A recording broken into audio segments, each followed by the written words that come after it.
इस वीडियो में BPSC portal पे अपना ओटीआर कैसे करना है, यानी कि आप सभी को पता ही होनी चाहिए कि बीपीएससी के थ्रू कोई भी भर्ती आने वाली है या फिर आएगी तो उसका जो भी फॉर्म है ना कहीं ओटीआर के थ्रू ही आप भर पाएंगे, क्योंकि आपके पास ओटीआर होगा तो सीधे लॉगिन करेंगे और लॉगिन करने के बाद स्टेप बाय स्टेप फॉर्म को भर पाएंगे। अभी जो है बिहार में समझिए कि TRE 4 का जो नोटिफिकेशन है ना कभी भी जारी होने की पॉसिबिलिटी बन रही है, कभी भी जारी हो सकता है। और बीपीएससी TRE 4 का फॉर्म आएगा तो कहीं ना कहीं ओटीआर के थ्रू ही आपको भरना होगा। तो बहुत सारे ऐसे टीचर जो एलिजिबिलिटी टेस्ट कर लिए हैं, टीचर बनना चाहते हैं, तो कहीं ना कहीं TRE 4 का जो फॉर्म है वो भरेंगे तो उससे पहले उनको ओटीआर कर लेनी चाहिए। इस वीडियो में जो है स्टेप बाय स्टेप जानकारी बताएंगे। अपना जो ओटीआर है यानी कि वन टाइम रजिस्ट्रेशन है उसको कैसे करना है, किन किन बातों का ध्यान देना है, क्योंकि वीडियो जो है 20-25 मिनट का होगा। सभी जानकारी को हम कवर करेंगे। ओटीआर कैसे करना है, डिजी लॉकर के अकाउंट नहीं है तो क्या करना है, लॉगिन करके जो है फॉर्म कैसे भरना है, अगर कोई अपने गलती कर दिया हुआ है तो बाद में उसको अपडेट कैसे कर सकते हैं, सभी जानकारी इस वीडियो में आपको देखने को मिलेगा। तो इस वीडियो को शुरू से अंत तक लेकर जरूर देखिएगा और वीडियो अच्छा लगे तो प्लीज़ वीडियो को लाइक करिएगा। सबसे पहले अपने कंप्यूटर के ब्राउजर में बीपीएससी यहाँ पे सर्च करेंगे तो आपके सामने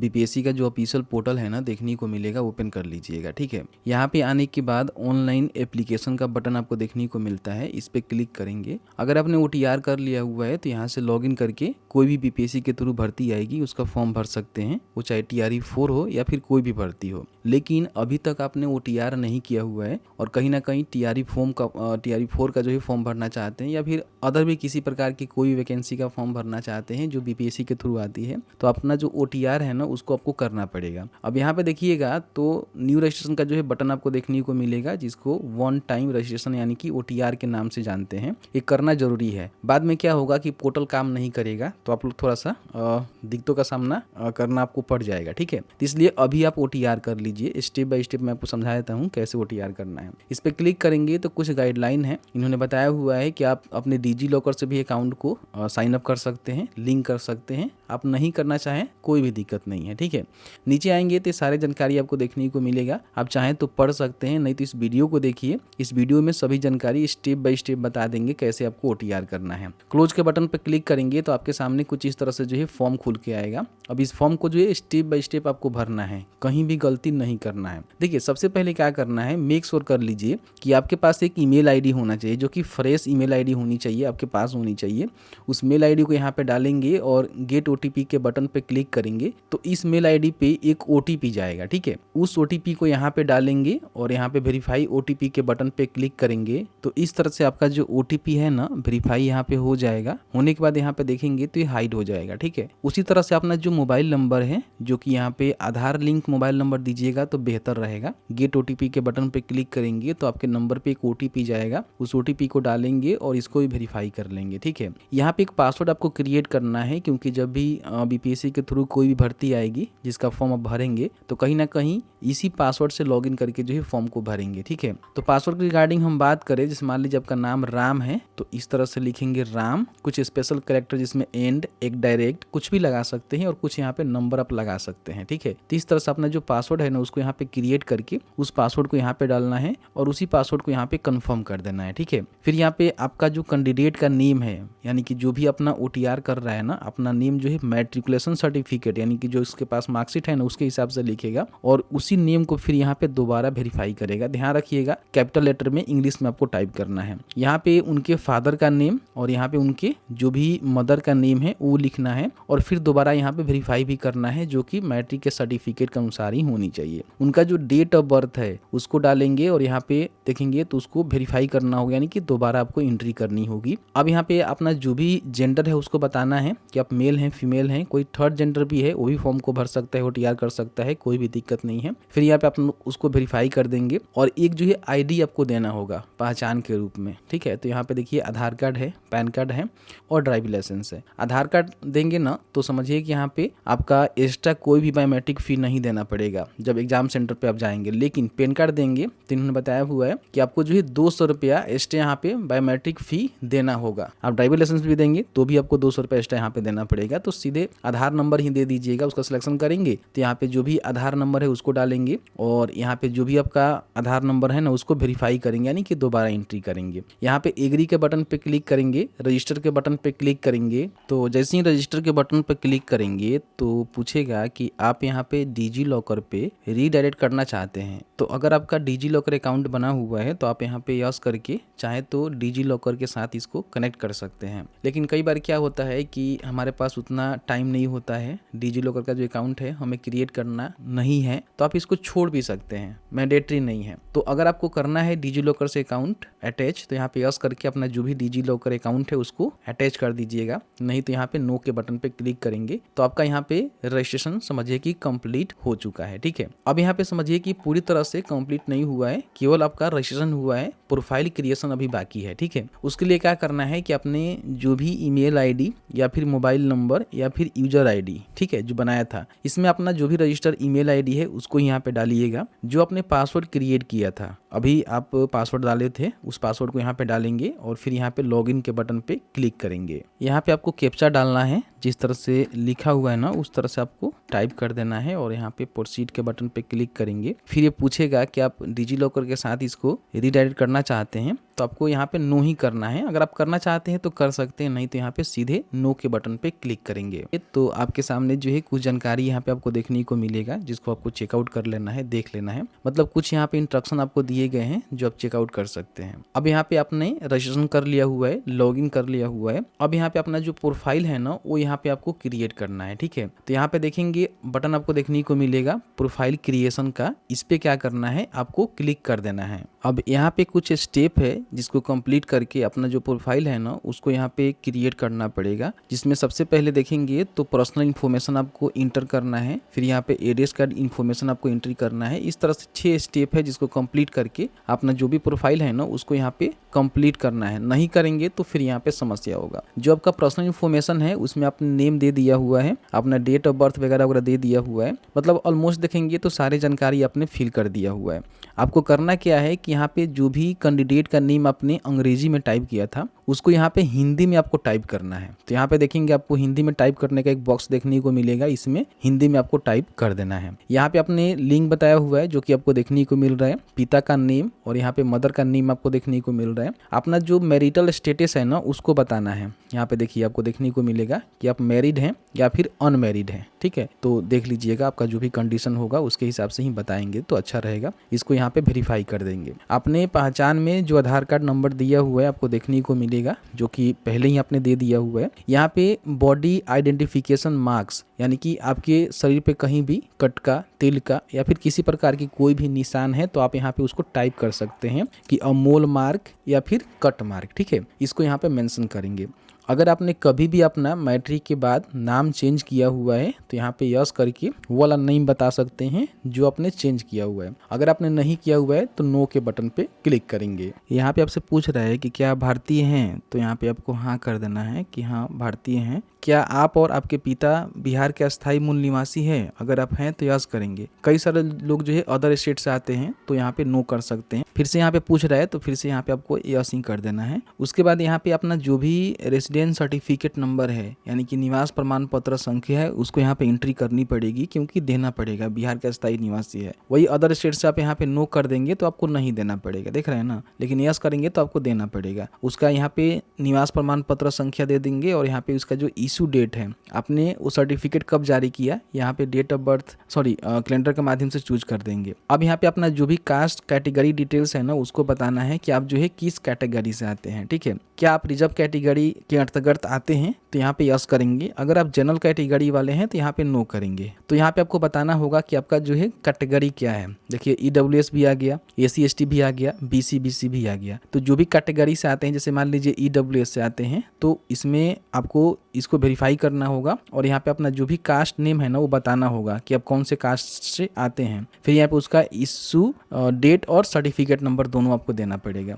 अगर मान लीजिए आप यहाँ पे AC हैं तो फिर यहाँ पे इसको वेरीफाई करेंगे और अपना जो भी कास्ट है वो बताएंगे और यहाँ पे उसका जो भी सर्टिफिकेट नंबर इशू डेट है उसको मेंशन करेंगे। अगर आप BC BC हैं तो यहाँ पे फिर इसका वेरीफाई करेंगे और यहाँ पे अपना जो भी कास्ट है बताएंगे और जो भी अपना क्रिमिनल और रहित प्रमाण पत्र संख्या है, जैसे कि आप सभी को पता ही होनी चाहिए कि अगर आप BC BC हैं तो बिहार से बना जो क्रेडेंशियल है ना वो देना पड़ता है, तो उसका सर्टिफिकेट नंबर और यहाँ पे इशू डेट आपको देना है। तो यहाँ पे गलती आपको नहीं करना है। काफ़ी सारे लोग यहीं पे गलती करते हैं, जो गलती आपको नहीं करना है। यहाँ पे आपको ये भी ध्यान रखना है ना, जो भी आपने सर्टिफिकेट इशू करवाया हुआ है वो सीओ या फिर आरओ से इशू हुआ है या फिर एसडीएम डीएम से इशू हुआ है, इसका भी सिलेक्शन यहाँ पे आपको करना पड़ेगा, बताना पड़ेगा, ध्यान रखिएगा, ठीक है। यहाँ पे अपना जो फिजिकल मेजरमेंट है ना वो आपको देना होता है कि आपका जो हाइट है ना सेंटीमीटर में कितना है, आपका वेट कितना है केजी में, वो यहाँ पे लिखेंगे। और यहाँ पे जो आपका छाती जो है ना वो कितना सेंटीमीटर में है वो आपको यहाँ पे बताना है। और यहाँ पे देखिए छाती फुलाव के बाद कितना सेंटीमीटर में आपका आ रहा है ना वो आपको बताना है। देखिए पूछ रहा है कि आप दिव्यांग हैं, अगर आप यहाँ पे हैं तो यस करेंगे, ठीक है। तो ये सारे सर्टिफिकेट जैसे कि आपका डिसेबिलिटी बताना होगा कि आप किस प्रकार के डिसेबल हैं, सारे डिसेबिलिटी यहाँ पे आपको देखने को मिल जाएगा। फिर इसको वेरीफाई भी आपको करना पड़ेगा, ठीक है। उसका जो भी सर्टिफिकेट नंबर है, इशू डेट है, और यहाँ पे परसेंटेज आपको बताना होगा। देखिए लेस देन 40% या फिर 40% से ऊपर या फिर 40% है, तो ये आपको देना पड़ेगा।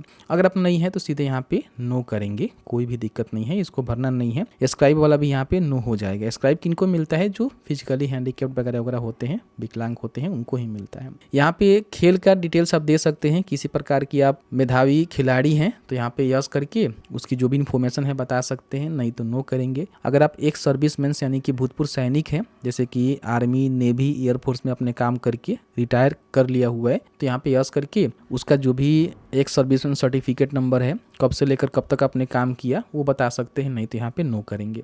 एनसीसी कैडेट वाले आप कैंडिडेट हैं, अगर आपके पास मान लीजिए एनसीसी कैडेट का सर्टिफिकेट है तो यहाँ पे यस करके बताएंगे सर्टिफिकेट नंबर, कब से लेकर कब तक आपने किया, और उसका जो भी डेट है ऑटोमेटिकली यहाँ पे फिल हो जाता है। अगर आप गवर्नमेंट एम्प्लॉई है, सरकारी कर्मचारी हैं, तो यहाँ पे यस करेंगे। देखिए पूछ रहा है कि क्या बिहार गवर्नमेंट में आप सरकारी कर्मचारी हैं, अगर आप हैं तो यहाँ पे यस करेंगे, बताएंगे, ठीक है, किस प्रकार के आप काम कर रहे हैं बिहार सरकार में। बहुत सारे यहाँ पोस्ट आपको देखने को मिलेगा, तो जो भी पोस्ट पे हैं बता सकते हैं, उसका जो भी कार्यालय है वो दर्ज करेंगे और स्थान यहाँ पे बताएंगे कहाँ काम कर रहे हैं। नहीं है तो यहाँ पे नो करेंगे। तो सारी इन्फॉर्मेशन आपको स्टेप बाय स्टेप भरना है, कहीं भी किसी प्रकार की गलती नहीं करना है। सेव के बटन पे क्लिक करना है। यहाँ पे आपका जो स्टेप 1 इन्फॉर्मेशन है ना, सेव आपने कर लिया। अब यहाँ पे स्टेप 2 एड्रेस इन्फॉर्मेशन के बटन पे आप क्लिक करेंगे। यहाँ पे एड्रेस लाइन 1 में अपना जो भी विलेज वगैरह वगैरह है उसको लिखेंगे। एड्रेस लाइन 2 में जो भी अपना पोस्ट ऑफिस थाना है उसको बताएंगे। और यहाँ पे 3 में भी आप जो भी अपना जिला वगैरह वगैरह दे सकते हैं।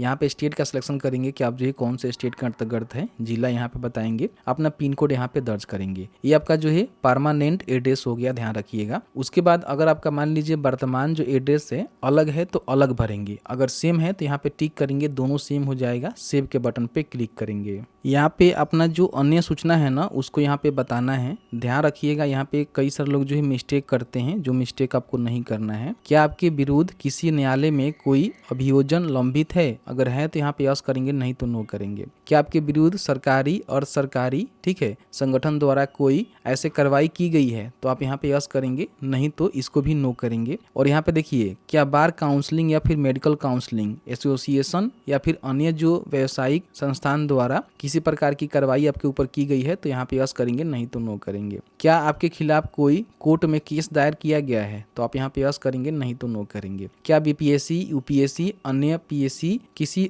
संगठन या जो भी आयोजित परीक्षा है या फिर चयन है उससे आपको वर्जित कभी किया गया है, काली सूची में आपको डाला गया है, तो आप यहाँ पे यस करेंगे, नहीं तो नो करेंगे। मोस्टली यहाँ पे नो ही रहेगा, ठीक है। अगर आपको किसी प्रकार की प्राइज, मेडल, स्कॉलरशिप मिली हुई है तो उसकी जानकारी बता सकते हैं, सीधे आपको छोड़ देना है और सेव के बटन पे क्लिक करना है। यहाँ पे अपना जो भी क्वालिफिकेशन का डिटेल्स है ना उसको यहाँ पे ऐड करना है। सबसे पहले यहाँ पे क्वालिफिकेशन में आपको जो है मैट्रिक की जानकारी यहाँ पे ऐड करना है। तो मैट्रिक का मैंने सिलेक्शन कर लिया। कौन से क्वालिफिकेशन आपने मैट्रिक में किया हुआ है, तो मैट्रिक ही आपको देखने को मिलेगा। यहाँ पे सब्जेक्ट आपको अगर चाहें, यहाँ पे आपको ऑप्शन दे रहा है तो चूज करिएगा, नहीं तो इसको छोड़ दीजिएगा। कहाँ से आपने मैट्रिक किया हुआ है वो बताएंगे। और यहाँ पे बोर्ड या फिर विश्वविद्यालय का नेम आप लिख सकते हैं, तो मैंने यहाँ पे स्टेट बोर्ड से किया हुआ है। और क्वालिफिकेशन का स्टेटस बताएंगे कि आप क्वालिफाई है या फिर अपीयर्ड है, तो मैं तो क्वालिफाई हूँ, तो यहाँ पे क्वालिफाई का ही सिलेक्शन करूंगा। फिर यहाँ पे आपने कब कंप्लीट किया, आपके 10वीं के सर्टिफिकेट पे देखने को मिलेगा। अगर आपने कोई अतिरिक्त प्रयास किया हुआ है तो बता सकते हैं, नहीं तो यहाँ पे 0 लिखेंगे। आपका जो भी प्राप्तांक है उसको बताएंगे कि आपको जो है कितना नंबर मिला हुआ है, ठीक है। बाकी यहाँ पे टोटल नंबर आपका कितना था वो बताएंगे। नहीं आता है तो जो भी आपने नंबर डाला हुआ है ना उसका परसेंटेज निकाल कर यहाँ पे आपको डालनी है। शैक्षणिक महीनों की संख्या आपको बताना है कि मैट्रिक आपने कितने महीने में किया हुआ है। 1 साल का होता है आई थिंक, तो 1 साल यहाँ पे करेंगे। ठीक है, यहाँ पे क्लास बताएंगे कि आपने फर्स्ट डिवीजन पास है, सेकेंड डिवीजन या फिर थर्ड डिवीजन, जो भी आपका डिवीजन है वो बताएंगे। परीक्षा का मोड क्या है, रेगुलर है या फिर आपका डिस्टेंट मोड है, तो मेरा रेगुलर है। यहाँ पे कंपलसरी सब्जेक्ट कौन कौन से हैं, यहाँ पे अगर ऑप्शन है तो दीजिए, नहीं तो इसको छोड़ सकते हैं। बाकी यहाँ पे सारे डिसेबल रहेगा। यहाँ पे अपना जो भी सीट या फिर रोल नंबर यहाँ पे टाइप करेंगे और ईयर पासिंग आपको बताना है कि आपने जो है कब पास किया। ठीक है, सारे यहाँ पे देखने को आपको मिल जाएगा, तो अपने हिसाब से इसको बताएंगे। ठीक है, ऐड के बटन पे क्लिक करेंगे। जैसे ही ऐड के बटन पे क्लिक करेंगे तो यहाँ पे देखेंगे आपका क्वालिफिकेशन डिटेल्स यहाँ पे ऐड हो चुका है। आप चाहें तो यहाँ से डिलीट भी कर सकते हैं। इस पे क्लिक करके देखिए डिलीट का बटन देखने को मिलेगा, यहाँ से एडिट भी कर सकते हैं। ठीक है, डिजी लॉकर से अगर लिंक करेंगे तो यहाँ पे ऑटोमेटिकली मैट्रिक का सर्टिफिकेट आ जाता है, लेकिन नहीं लिंक करेंगे तो आपको यहाँ पे मैनुअली ऐड करना पड़ेगा। उसके बाद यहाँ पे आप इंटरमीडिएट की जानकारी को फिल करेंगे। सेम वही जानकारी आपको भरना है जिस तरह से मैंने आपको भरना बताया। सब्जेक्ट बताएंगे कि आपने इंटरमीडिएट जो है कौन से स्ट्रीम से किया हुआ है, आपको देखने को मिल जाएगा। फिर यहाँ पे अपना स्टेट बताएंगे जहाँ से आपने पास किया हुआ है, और यहाँ पे देखिए यूनिवर्सिटी आपको बताना है कि कौन सा बोर्ड है, तो मेरा स्टेट बोर्ड ही है। क्वालिफिकेशन स्टेटस क्या है, पास है या फिर एपियर्ड है, वो बताएंगे। और यहाँ पे जो भी अपना पूरी इन्फॉर्मेशन है ना उसको यहाँ पे भरेंगे जिस तरह से आपने मैट्रिक का ऐड किया, और इसको भी यहाँ पे ऐड के बटन पर क्लिक करके ऐड करेंगे। तो इस तरह से देखेंगे इंटरमीडिएट का भी ऐड हो गया। इसके अलावा आपके पास और भी कोई क्वालिफिकेशन है, जैसे कि मान लीजिए आपने एसोसिएट मेंबर, ठीक है, या फिर आपने सीटेड 1 या फिर सीटेड 2 या फिर एसटीटी या फिर एसटीटी 2 आपने पास किया हुआ है, क्योंकि शिक्षक का फॉर्म भरेंगे तो ये देना जरूरी होता है, तो इसको भी आपको ऐड करना पड़ेगा। अगर आपके पास डिप्लोमा है तो उसको भी ऐड कर सकते हैं। ग्रेजुएट हैं जैसे कि बीए बीएससी किया हुआ है, बीकॉम किया हुआ है, उसको भी ऐड कर सकते हैं, या फिर अपने बीटेक वगैरह किया हुआ है। कोई फेलोशिप आपने किया हुआ है तो उसको भी ऐड कर सकते हैं। कोई इंटर्नशिप आपके पास है तो वो ऐड कर सकते हैं। कोई आपके पास ये वाला कोर्स है, या फिर देखिए बहुत सारे यहाँ पे कोर्सेज आपको देखने को मिलेगा। ठीक है, मेंबरशिप आपने कोई लिया था वो बता सकते हैं। पब्लिकेशन हो गया, पीजी हो गया, पीजी डिप्लोमा, पीएचडी हो गया। ठीक है, स्पेशल कोई सब्जेक्ट से आपने किया हुआ है, एमबीबीएस बीडीएस, तो वो भी बता सकते हैं। तो यहाँ पे सारे जो है आपको क्वालिफिकेशन ऐड करने का ऑप्शन देखने को मिलता है। अब यहाँ पे मैं आपको सारे ऐड करके तो नहीं दिखा सकता, तो अपने हिसाब से जो जरूरी है, जैसे कि मान लीजिए आपने ग्रेजुएशन किया हुआ है तो यहाँ पे ग्रेजुएट वाला पे जाकर आप ऐड कर सकते हैं। यहाँ पे देखिए आपको देखने को मिलेगा कि आपने ग्रेजुएशन में क्या किया हुआ है, सारे कोर्सेस यहाँ पे आपको देखने को मिल जाएगा। तो देख लीजिएगा, आपने मान लीजिए बीएड वगैरह किया हुआ है तो बीएड भी आपको यहाँ पे देखने को मिल जाएगा। देखिए यहाँ पे बीकॉम बीसीए हो गया, ये सब देखने को मिल रहा है। यहाँ पे बीएड भी आपको देखने को मिल जाएगा, 1 साल वाला भी देखने को मिल जाएगा, सर्टिफिकेट वाला भी देखने को मिल जाएगा, स्पेशल एजुकेशन वाला भी देखने को मिल जाएगा। तो जो भी आपने किया हुआ है ना उसका सिलेक्शन करके उसकी इन्फॉर्मेशन यहाँ पे फिल करनी है, जो कि आपको खुद से करना पड़ेगा। सारे यहाँ पे मान लीजिए क्वालिफिकेशन को मेट करेंगे तो वीडियो समझिए कि 2 घंटा 3 घंटा का हो जाएगा भाई। इसमें बहुत सारे क्वालिफिकेशन यहाँ पे आपको देखने को मिलेगा। ठीक है, बाकी आपने कोई यहाँ पे जो टीचर एलिजिबिलिटी टेस्ट होता है वो आपने पास किया हुआ है, सीटेट वगैरह तो यहाँ बता सकते हैं कि आपने बीटेट पेपर 1, 2 या फिर सीटेट 1, 2 या फिर एसटीटी 1 या फिर 2 आपने पास किया हुआ है। तो जो भी आप पास किए हैं उसको आप यहाँ पे ऐड कर देंगे, तो यहाँ पे ऐड होते चला जाएगा। ठीक है, उसके बाद मान लीजिए आपने पीजी किया हुआ है तो यहाँ पे पीजी भी आप डाल सकते हैं। देखिए यहाँ पे पोस्ट ग्रेजुएशन, जिसमें आपको देखने को मिलेगा कि आपने बीएड एमएड किया हुआ है, डीएससी किया हुआ है, डॉक्टर ऑफ फार्मेसी किया हुआ है, बहुत सारे कोर्सेज आपको देखने को मिल जाएंगे। ठीक है, यहाँ पे अदर भी बहुत सारे यहाँ पे कोर्सेज आपको देखने को मिलेंगे। डिप्लोमा कोई किया हुआ है, ठीक है, कोई सर्टिफिकेट आपका कोर्स है तो वो बता सकते हैं। तो सबको यहाँ पे ऐड करेंगे तो ऐड होते चला जाएगा। ठीक है, ऐड करने के बाद आपको लगता है कि सभी क्वालिफिकेशन आपने ऐड कर दिया हुआ है तो यहाँ पे ऐड करने की आवश्यकता नहीं है। अब यहाँ पे आपको सेव के बटन पे क्लिक करेंगे, और देखिए पूछ रहा है कि क्या क्वालिफिकेशन इन्फॉर्मेशन को आप सेव करना चाहते हैं। कंफर्म है तो कंफर्म के बटन पे क्लिक करेंगे, तो इस तरह से देखेंगे आपका क्वालिफिकेशन इन्फॉर्मेशन यहाँ पे सेव हो चुका है जो आपने यहाँ पे डाला हुआ है। अगर आपके कंडीशन में आपने बहुत सारा क्वालिफिकेशन डाला होगा तो सबका लिस्ट यहाँ पे आपको देखने को मिलेगा। अब यहाँ पे मान लीजिए आपके पास किसी प्रकार की कोई भी अनुभव है उसकी जानकारी आप यहाँ पे भर सकते हैं। जैसे मान लीजिए आपके पास कोई अनुभव आप रखे हुए हैं तो यहाँ पे यस करके बता सकते हैं। फिलहाल आप कहीं काम करते हैं, जैसे कि मान लीजिए पास्ट में फिर प्रेजेंट में आपने काम किया है या फिर कर रहे हैं तो बता सकते हैं। गवर्नमेंट बिहार में है, सेंट्रल गवर्नमेंट में है, अदर स्टेट गवर्नमेंट में है, प्राइवेट सेक्टर में है, ठीक है, पंचायती राज संस्था, नगर निकाय संस्था के अंतर्गत आप काम करते हैं तो बता सकते हैं। देख रहे हैं ना, तो इस पे आपको प्रेफरेंस आगे चल के मिल सकता है। अगर आपके पास है तो इसकी जानकारी देंगे, डिपार्टमेंट का नेम बताएंगे और सारे चीज़ों को यहाँ पे फिल करेंगे। और इसको भी आप ऐड कर सकते हैं मल्टीपल। अगर आपने कहीं काम किया हुआ है, प्रेजेंट आप काम कर रहे हैं स्टेट गवर्नमेंट में, सेंट्रल गवर्नमेंट में, या फिर जो भी चीज़ें हैं ना, तो आप बड़ी आसानी से यहाँ पे ऐड कर सकते हैं। मल्टीपल ऐड हो जाएगा तो ऐड कर दीजिएगा। अगर नहीं है तो यहाँ पे आपको नो करना है और सेव कर देना है। ठीक है, अब यहाँ पे क्या है ना कि देखिए जैसे कि यहाँ पे स्टेप 5 हमने कंप्लीट कर दिया तो यहाँ पे टिक लग गया। अब लास्ट में जो फोटो सिग्नेचर है ना इसको यहाँ पे कंप्लीट करना होता है। तो यहाँ पे देखिए बताया गया है कि आपका जो भी फोटो है ना वो कैसे कैप्चर करना है। तो फोटो आपका जो है से समझिए कि वेब कैम के माध्यम से कैप्चर होगा, जो कि पीछे जो है व्हाइट बैकग्राउंड होनी चाहिए, फिर किसी प्रकार की प्लेन जो बैकग्राउंड है ना वो होनी चाहिए। देखिए बताया गया है कि आपका जो है फेस एंड बैकग्राउंड देख रहे हैं ना लाइट कलर में होना चाहिए, जिससे आपका फोटो बढ़िया से क्लियर यहाँ पे आए। इन बातों को ध्यान रखेंगे, ठीक है। और आपको जो है लाइव फोटो यहाँ पे क्लिक करना है, अपलोड नहीं करना है। तो यहाँ पे कैप्चर लाइव फोटो के बटन पे क्लिक करेंगे, थोड़ा सा वेट करेंगे तो यहाँ पे रेडी हो रहा है लाइव फोटो लेने के लिए। इस तरह से आपका सिस्टम में जो भी कैमरा है ना ओपन हो जाएगा और यहाँ से बड़ी आसानी से सेट इमेज के बटन पे क्लिक करके, जैसे यहाँ पे मैं अलाउ कर देता हूँ, ठीक है। तो यहाँ पे देखिए आ गया, तो यहाँ पे सेट इमेज के बटन पे क्लिक करेंगे तो इस तरह से फोटो आपका यहाँ पे अपलोड हो जाएगा। मैंने यहाँ पे अपलोड कर दिया हुआ है, एग्जाम्पल के तौर पर फॉर्म फिल करके दिखा रहे हैं। तो इस तरह से आपको फोटो क्लिक नहीं करना है, फोटो भाई साफ सुथरा और सही से क्लिक करना है, सिंगल बैकग्राउंड पीछे होनी चाहिए। और जिस तरह से पासपोर्ट साइज फोटो क्लिक करते हैं ना उस तरह से क्लिक करना है, किसी प्रकार की टोपी चश्मा वगैरह वगैरह नहीं लगाना है, ठीक है। इन बातों को ध्यान रखेंगे। अगर आपने गलती कर दिया हुआ है तो यहाँ पे एडिट भी कर सकते हैं, इसको डिलीट कर सकते हैं। अब यहाँ पे देखिए जो सिग्नेचर है इंग्लिश में यहाँ पे अपलोड करना है। बताया गया है कि आपका जो है 15 KB से कम होना चाहिए और 250 पिक्सल एंड 350 पिक्सल में होनी चाहिए, ठीक है। तो इसको आप बना सकते हैं बड़ी आसानी से, कोई दिक्कत नहीं है। आप बड़ी आसानी से यहाँ बना सकते हैं 250 से लेकर 150 में या फिर 350 से लेकर 220 पिक्सल में। उसके बाद यहाँ पे सिग्नेचर जो हिंदी वाला रहेगा उससे में यहाँ पे देखिए दोनों का साइज रहेगा, 15 KB से कम रहेगा और इसको आपको बनानी पड़ेगी।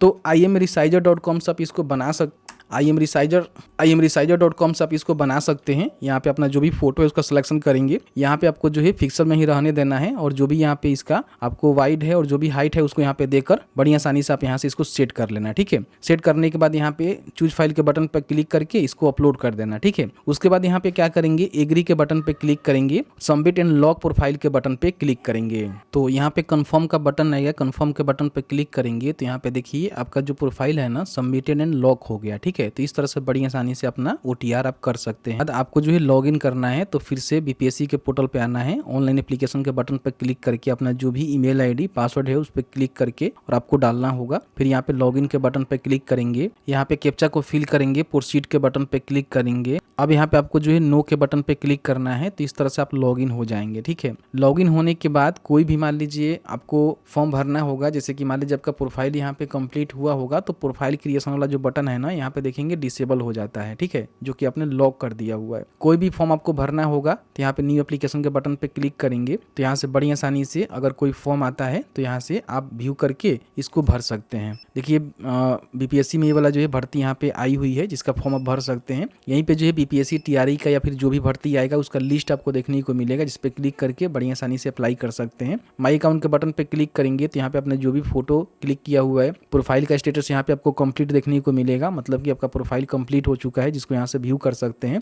और यहाँ से किसी प्रकार की कोई भी अपडेट करना है, आपने कोई गलती कर दिया हुआ है तो अपडेट अनलॉक प्रोफाइल के बटन पर क्लिक करके यहाँ से अपडेट भी कर सकते हैं। कोई गलती है, कोई सर्टिफिकेट अपडेट करना है, फोटो अपडेट करना है, कोई क्वालिफिकेशन अपडेट करना है तो यहाँ से कर सकते हैं। इसके लिए कहेंगे तो अलग से वीडियो ला देंगे। बाकी यहाँ पे जो भी आप फॉर्म भरेंगे उसका जानकारी यहाँ पे आपको देखने को मिलेगा, तो यहाँ पे उसका जो भी पेमेंट का हिस्ट्री है, जो भी एप्लीकेशन का प्रिंट आउट है आप यहाँ से निकाल सकते हैं। तो OTR करने के सारे फायदे होते हैं। अभी तक आपने नहीं किया हुआ है OTR कर लीजिएगा। तो इस प्रकार से बड़ी आसानी से अपना जो BPSC का OTR है उसको कर सकते हैं। एक बार OTR कर लेते हैं तो BPSC के थ्रू कोई भी भर्ती आएगी उसका जो फॉर्म है ना बड़ी आसानी से OTR से लॉगिन करके भर पाएंगे, कोई भी समस्या नहीं होने वाली है। ऐसी इंफॉर्मेटिव वीडियो देखने के लिए अभी तक आपने फॉलो नहीं किया हुआ है तो प्लीज फॉलो कर लीजिए। इस वीडियो को शेयर जरूर कर दीजिए।